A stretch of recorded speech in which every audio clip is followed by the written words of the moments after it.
First contact and condescension. The asteroid field of Kepler 438 sparkled like scattered diamonds against the black canvas of space.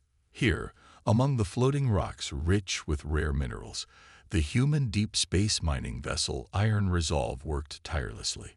Her hull showed the scars of 15 years in the harshest environments known to mankind, each dent and scratch a testament to survival against impossible odds. Captain Sarah Chen stood on the bridge watching her crew extract precious metals from a particularly stubborn asteroid. At 45, she had spent more than half her life in deep space, commanding mining operations in places where most people would die within minutes. Her weathered hands gripped the command rail as she monitored the dangerous extraction process. Drilling depth at 800 meters, reported navigator Lisa Park, her young voice steady despite the complexity of maintaining position near the rotating asteroid.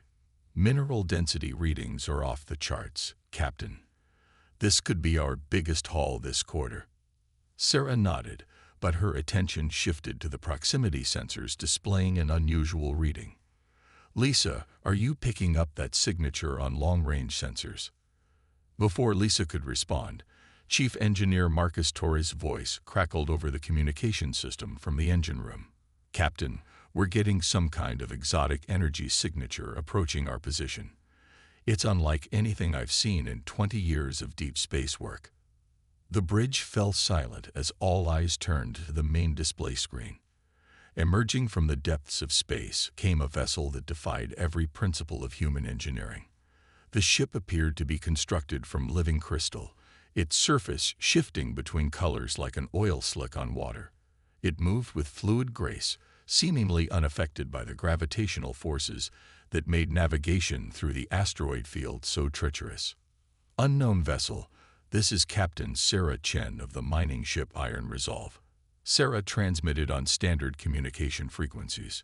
Please state your intentions in this sector. The response came immediately, but not through their communication system. Instead, words formed directly in their minds, a sensation that made several crew members stagger with surprise. Greetings, primitive space dwellers. We are the research vessel Stellar Wisdom of the Zephyrian Scientific Collective. We have been observing your species' activities in this region and find your methods interesting. We request permission to board your vessel for scientific examination. Dr. Elena Vasquez, who served as both the ship's medical officer and their only xenobiologist, felt her heart race with excitement. First contact with an alien species was the dream of every scientist, but something about the mental communication felt uncomfortably invasive. Captain, she whispered, moving closer to Sarah's position, this could be the most significant moment in human history. We should proceed carefully but remain open to peaceful contact. Security Chief James Mitchell stepped forward, his hand unconsciously moving toward his sidearm. His military background made him suspicious of anyone who approached without following proper protocols. Captain, they called us primitive space dwellers and want to examine us like specimens. That doesn't sound very respectful to me. Sarah weighed the options quickly. The alien vessel was clearly far more advanced than their mining ship, and refusing their request might be seen as hostile. At the same time, allowing armed aliens aboard her ship put her crew at risk. Unknown vessel, Stellar Wisdom, she corrected herself. We welcome peaceful contact between our species. However, our ship is a working mining vessel with dangerous equipment and limited facilities for visitors. If you wish to come aboard, we'll need to establish safety protocols. The mental voice returned, carrying what seemed like amusement. Your concern for safety is noted but unnecessary. Our environmental suits will protect us from any hazards your primitive technology might present. We will arrive shortly. The alien ship approached with unsettling silence, its crystalline hull seeming to phase through smaller asteroids rather than navigate around them. A smaller craft separated from the main vessel, moving with the same impossible grace toward the Iron Resolve's docking bay. Marcus Torres worked frantically to reconfigure their docking systems to accommodate the alien craft. Captain, their ship doesn't match any known docking standards. I'm having to jury-rig connections that might not hold under pressure. Do your best, Marcus. We don't want to start an interstellar incident because of a faulty airlock seal. The alien shuttle docked with a soft vibration that seemed to resonate through the entire ship. Sarah led a small welcoming party to the airlock, including Dr. Vasquez for her scientific expertise and Security Chief Mitchell for protection. The airlock cycled, and the door slid open to reveal four beings unlike anything humanity had ever imagined. The Zephyrians stood nearly 8 feet tall, their bodies elongated and graceful. Their skins seemed to be made of the same shifting crystalline material as their ship, changing colors with their apparent emotions. They wore no visible environmental suits, yet moved easily in the human atmosphere. The lead figure stepped forward with fluid motion.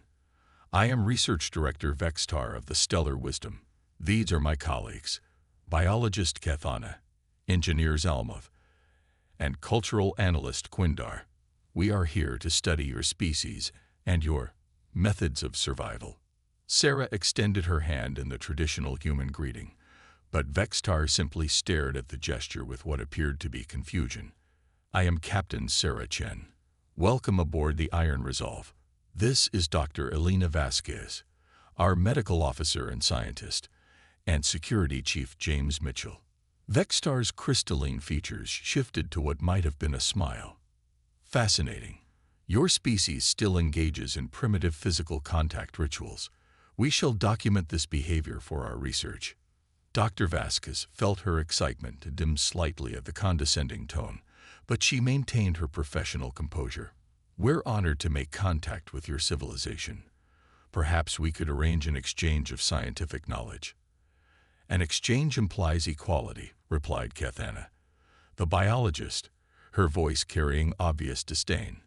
We are here to study a developing species, not to share advanced knowledge that would only be misunderstood. The tension in the airlock was palpable as Security Chief Mitchell's jaw tightened. These aliens might be technologically advanced, but their attitude was becoming increasingly insulting. Perhaps we could begin with a tour of your vessel, suggested Vextar, already moving past the human greeting party. We are particularly interested in examining how your species has managed to survive in such a hostile environment, with such limited capabilities. Sarah swallowed her growing irritation and gestured down the corridor. Of course. Please follow me. The tour began in the engine room, where Marcus Torres was performing routine maintenance on the massive fusion reactors that powered their mining operations.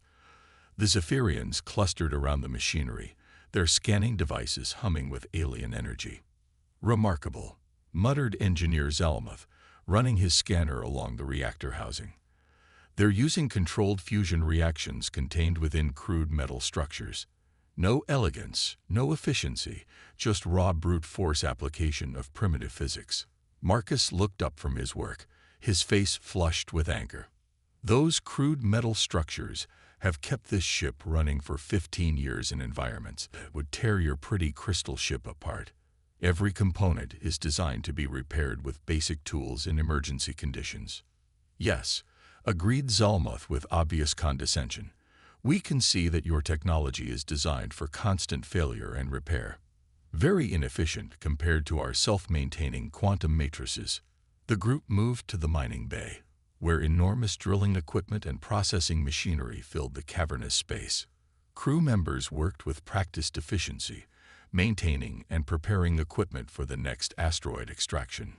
Cathana observed the human workers with the same interest she might show toward ants building a colony.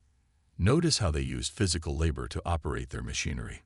No neural interfaces, no thought-controlled systems, just crude manual manipulation of mechanical devices.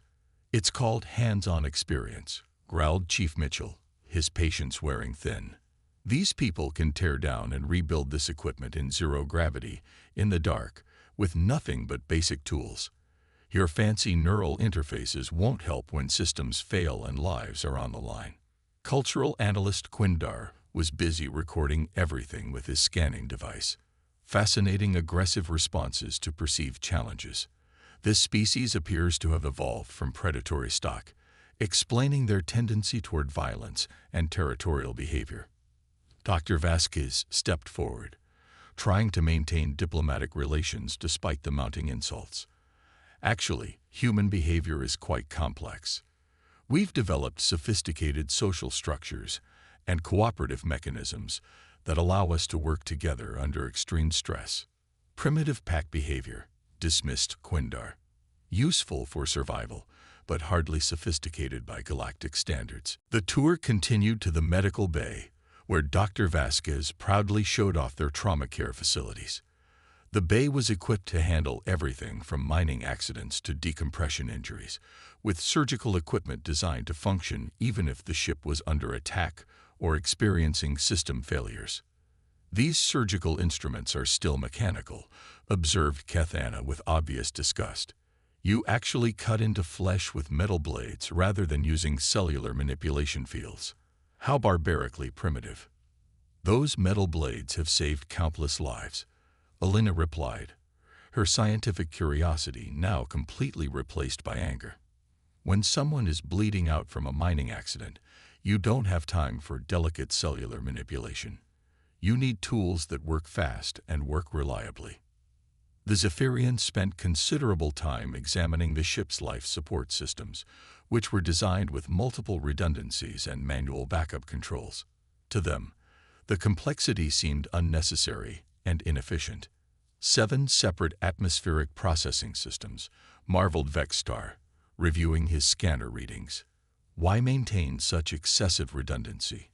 Our ships require only a single atmospheric generation matrix." Captain Chen had reached her breaking point. "Because when you're 3 months out from the nearest space station and your life support fails, redundancy is the difference between living and dying. Every backup system on this ship exists because someone, somewhere, died when they didn't have it." "Death is simply a failure to adapt," replied Vexstar coolly.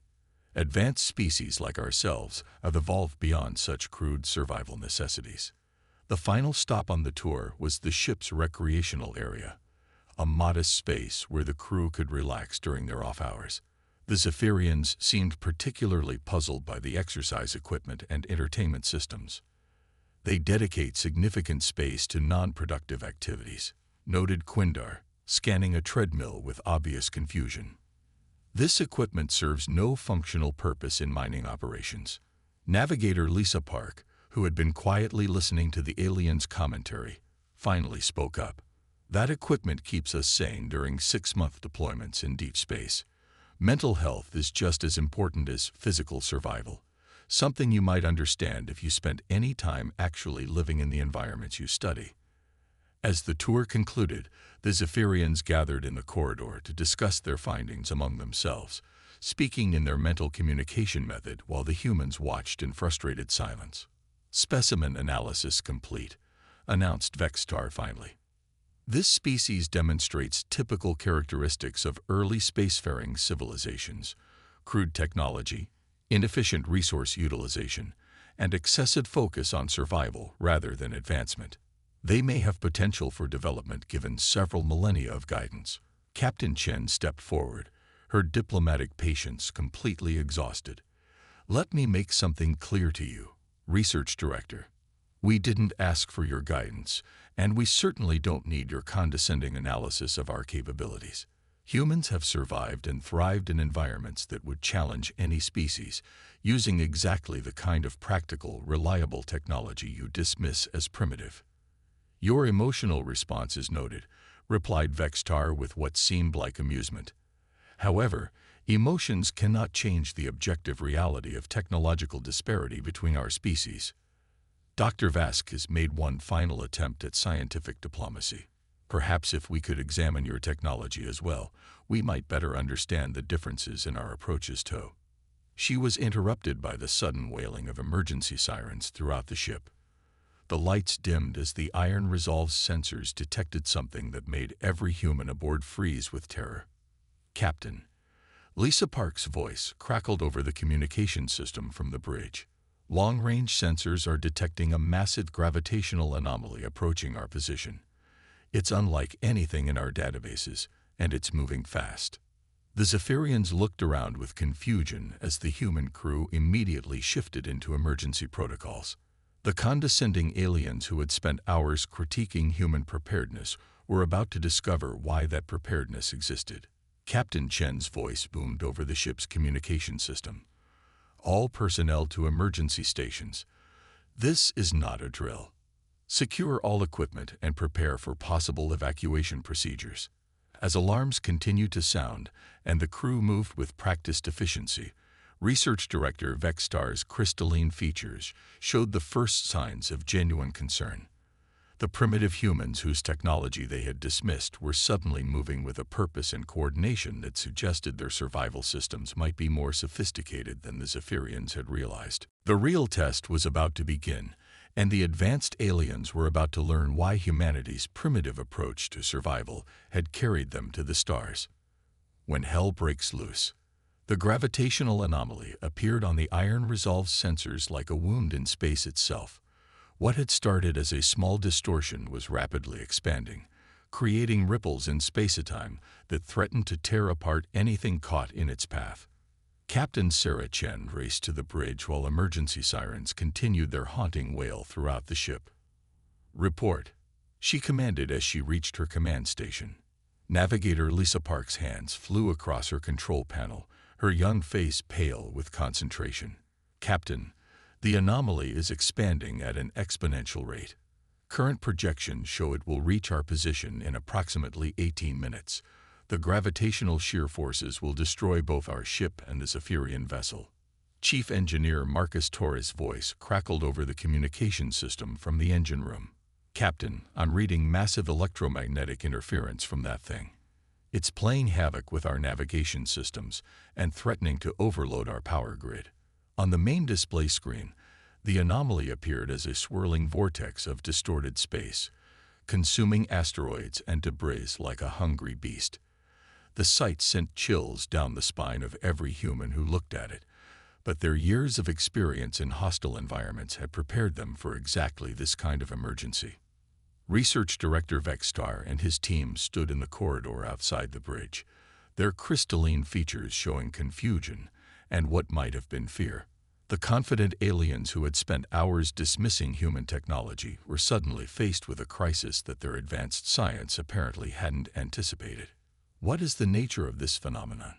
demanded Vexstar, his mental voice carrying undertones of panic that he couldn't quite suppress. Dr. Elena Vasquez, who had remained professional despite the aliens' earlier condescension, quickly accessed the ship's scientific database. "Based on our readings, it appears to be some kind of quantum cascade failure in local space-time. We've seen similar phenomena near certain types of stellar collapse, but never on this scale." "Impossible," protested Engineer Zalmuth, frantically operating his own scanning devices. "Our quantum matrices are detecting no such disturbance. Your primitive sensors must be malfunctioning." His words were immediately proven wrong as the Stellar Wisdom, the Zephyrians' advanced research vessel, suddenly began broadcasting an emergency signal.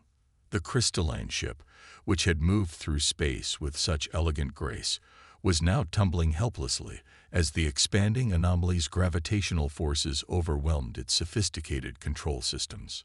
"Stellar Wisdom to Iron Resolve," came a panicked transmission from the alien ship. "Our quantum navigation systems have failed. Gravitational compensation matrices are offline. We are unable to maintain position or execute emergency departure procedures." Captain Chen looked at the tactical display, showing both ships' positions relative to the approaching anomaly. The Iron Resolve's primitive sensors were providing clear, accurate data about the threat, while the Zephyrians' advanced technology seemed unable to cope with the chaotic gravitational environment. "Marcus," she called over the communication system, "can we extend our gravitational shields to cover both ships?" "Negative, Captain," came the immediate response. "Our shields are designed for asteroid impacts and solar radiation, not gravitational anomalies of this magnitude. But I might be able to rig something if we cannibalize power from non-essential systems." Security Chief James Mitchell stepped forward, his military experience taking control of the situation. "Captain, we need to evacuate the Zephyrian ship immediately. Their vessel is closer to the anomaly and will be consumed first. Dr. Vasquez was already moving toward the communication station. I'll coordinate medical facilities to handle potential evacuees. If their life support systems are as sophisticated as they claim, they might not survive in our atmospheric mix. Research Director Vextar's crystalline form seemed to flicker with rapidly changing colors, a sign of extreme distress among his species. This is impossible. Our technology is centuries ahead of yours. We should be able to handle any natural phenomenon with ease. Natural phenomena don't care about your technology level, replied Captain Chen grimly. They just care about physics. Lisa, can you plot an evacuation course for their ship? Navigator Park was already working the problem, her fingers dancing across control surfaces as she calculated trajectories through the increasingly chaotic gravitational field. I can get us close enough for emergency transfer, but it's going to be rough. The gravitational shears are creating navigation hazards throughout the asteroid field. Chief Engineer Torres' voice came over the communication system with urgency. Captain, I've got good news and bad news. The good news is I can boost our gravitational shields enough to protect both ships temporarily. The bad news is it will require shutting down our mining equipment and life support backup systems. Do it, ordered Captain Chen without hesitation. Survival first, everything else second. As the Iron Resolve maneuvered toward the crippled Zephyrian vessel, the human crew worked with the kind of coordinated efficiency that comes from years of facing life-or-death situations. Every person aboard knew their role and executed it without question or hesitation. The Zephyrians watched in growing amazement as the humans transformed their primitive mining ship into an emergency rescue vessel. Equipment they had dismissed as crude and inefficient was being rapidly reconfigured for purposes its designers never intended. Fascinating, whispered biologist Kethana, observing the crew's activities. Their technology is modular and adaptable in ways our quantum matrices are not. They can modify systems in real time to meet changing circumstances. Cultural analyst Quindar was recording everything with obvious excitement. The coordination patterns are remarkable. No neural networking, no hive mind communication, yet they achieve perfect synchronization through verbal communication and shared experience. The Iron Resolve approached the stellar wisdom just as the alien ship's elegant hull began showing stress fractures from the gravitational forces. The crystalline material that had seemed so beautiful and advanced was proving to be brittle under extreme conditions. Docking procedures initiated, reported Lisa Park, her voice steady despite the complexity of matching velocities with a tumbling spacecraft in a chaotic gravitational field. Their docking ports don't match our systems, but Chief Torres has rigged emergency airlocks. The docking maneuver was a masterpiece of human ingenuity and determination. Using equipment designed for asteroid mining, the crew managed to secure the alien vessel and establish emergency atmospheric connections between the ships. As Zephyrian crew members began evacuating to the Iron Resolve, they got their first real look at human emergency response capabilities. The ship's medical bay had been transformed into a triage center, with Dr. Vasquez and her team prepared to handle alien physiologies they had never encountered before. Your atmospheric composition is compatible with our respiratory systems, reported one of the evacuated Zephyrians with obvious surprise. We expected your primitive life support to be inadequate for our needs. Dr. Vasquez looked up from her medical scanner, which was somehow managing to analyze alien biology despite being designed for humans. Our life support systems are designed to handle a wide variety of atmospheric mixes. When you're mining in systems with unknown atmospheric compositions, you build flexibility into your equipment. The evacuation was complicated by the Zephyrians' inability to adapt to the Iron Resolve's crude emergency procedures. Their advanced technology had apparently never required them to handle manual evacuation protocols or emergency equipment operations. "How do you operate this transportation device?" asked one confused alien, staring at a simple emergency ladder between decks. "You climb it," replied Petty Officer Sarah Kim. demonstrating the ancient human art of ladder climbing to a being whose species had apparently forgotten such basic skills. As more Zephyrians were brought aboard, Chief Engineer Torres worked frantically to maintain the gravitational shields protecting both ships. The mining vessel's power systems, designed for the demanding energy requirements of asteroid processing, were being pushed beyond their rated limits. "Captain," Torres reported, "shield effectiveness is dropping. The anomaly is growing faster than our projections indicated. We need to execute emergency departure procedures within the next 6 minutes, or we won't have enough power to reach minimum safe distance." Captain Chen looked at the tactical display showing their precarious position. The Iron Resolve was carrying twice her normal complement of people. Her power systems were operating at dangerous levels, and they were racing against a phenomenon that could destroy them at any moment. "All evacuees secure?" she asked over the communication system. "Last group coming aboard now," reported Security Chief Mitchell from the docking bay. "But Captain, the Zephyrian ship is carrying some kind of scientific equipment they're insisting is too valuable to abandon." Research Director Vextar's mental voice filled the bridge with desperate urgency. "Our quantum research matrices contain decades of accumulated data. Without them, our mission will be a complete failure."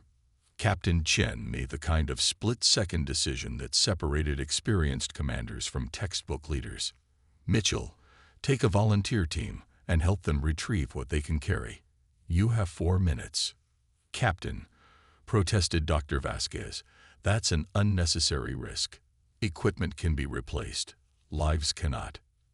"You're right," agreed Chen, "but these people took a risk coming aboard our ship for research. The least we can do is help them save their work." Security Chief Mitchell led a team of volunteers back to the crippled Zephyrian vessel, where they found the alien crew struggling to operate their own emergency systems.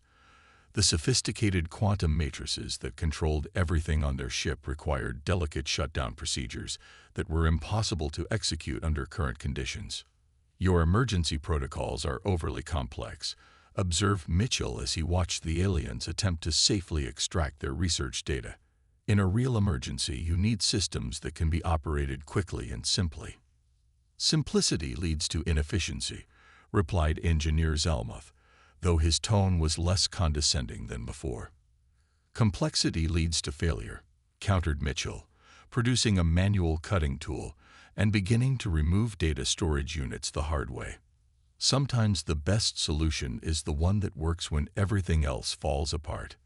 The volunteer team worked alongside the Zephyrians, using human primitive tools and techniques to salvage alien technology. It was a scene that would have been unimaginable hours earlier. Advanced beings whose technology surpassed human capabilities, learning from humans how to conduct emergency operations. 30 seconds to minimum safe distance," came Captain Chen's voice over the communication system. The teams raced back to the Iron Resolve, carrying what they could of the Zephyrian research data. As the airlocks sealed and the ships separated, the Stellar Wisdom was left behind, its crystalline hull beginning to stretch and distort under the anomaly's gravitational forces. "Emergency burn initiated," announced Navigator Park as the Iron Resolve's engines roared to life at maximum power. The mining ship accelerated away from the expanding anomaly with a violence that pressed everyone aboard deep into their seats. The Zephyrians, unaccustomed to such brutal acceleration, found themselves struggling with G-forces that the human crew accepted as routine. Behind them, the Stellar Wisdom disappeared into the gravitational maelstrom, its advanced technology unable to withstand forces that cared nothing for sophistication or elegance. The beautiful crystalline ship was torn apart and consumed, becoming part of the cosmic phenomenon that had created it. As the Iron Resolve reached safe distance and the immediate danger passed, an unusual quiet settled over the ship. Humans and aliens alike were processing what had just happened, and the implications were staggering. Research Director Vextar approached Captain Chen on the bridge, his crystalline features showing colors that seemed to indicate deep thought and perhaps humility. "Captain Chen, your species has exceeded our initial assessments. Your survival capabilities are far more sophisticated than we realized. Dr. Vasquez looked up from her medical station, where she was treating minor injuries from the evacuation. Maybe the difference between primitive and advanced isn't about the complexity of your technology. Maybe it's about how well that technology serves you when everything goes wrong. Engineer Zelmuth was examining the Iron Resolve's power systems with new eyes, his earlier dismissiveness replaced by genuine interest. Your redundant systems and manual override capabilities, they're not inefficient. They're resilient. They continue to function when our quantum matrices fail completely. Every backup system, every manual override, every primitive redundancy on this ship exists because someone died when they didn't have it, explained Chief Engineer Torres, his anger from earlier replaced by patient teaching. We don't build elegant systems.